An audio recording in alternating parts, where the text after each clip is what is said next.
जगभरात स्लीपर गाड्यांना बंदी असताना भारतातील रस्त्यावर मात्र खुलेआमपणे खासगी स्लीपर गाड्या धावत असतात. स्लीपर गाडीला अपघात झाल्यास मोठ्या प्रमाणात मनुष्यहानी होते, कारण या गाडीतून प्रवाशांना तात्काळ बाहेर पडता येत नाही. याचे ताजे उदाहरण म्हणजे काही महिन्यांपूर्वी समृद्धी महामार्गावर झालेला अपघात. या अपघातात स्लीपर गाडीने पेट घेतल्याने जवळजवळ 25 लोकांचा मृत्यू झाला. संकट समयी बाहेर पडता न आल्याने 25 जणांचा कोळसा झाला होता. अशीच घटना मध्यरात्रीनंतर बुधवार दिनांक 27 फेब्रुवारी रोजी मुंबई गोवा महामार्गावर घडणार होती. मात्र मुंबई येथे शिक्षण घेणाऱ्या आर्यन भाटकर या हॉटेल मॅनेजमेंटच्या पहिल्या वर्षातील विद्यार्थ्याने दाखवलेल्या प्रसंगावधानामुळे बसमधील 19 प्रवासी, 2 ड्रायव्हर आणि 1 क्लीनरचा जीव वाचला. रत्नागिरीहून मुंबईच्या दिशेने निघालेल्या खासगी स्लीपर बसने महाडजवळील सावित्री पुलाजवळ अचानक पेट घेतला.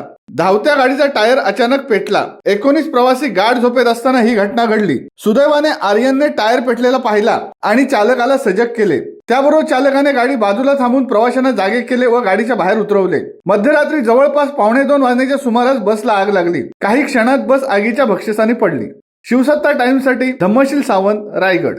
दे धडक बेधडक वृत्त देणाऱ्या आपल्या शिवसत्ता टाइम्स न्यूज चॅनलला लाल बटन दाबून सबस्क्राईब करा आणि बेल आयकॉनला क्लिक करायला विसरू नका.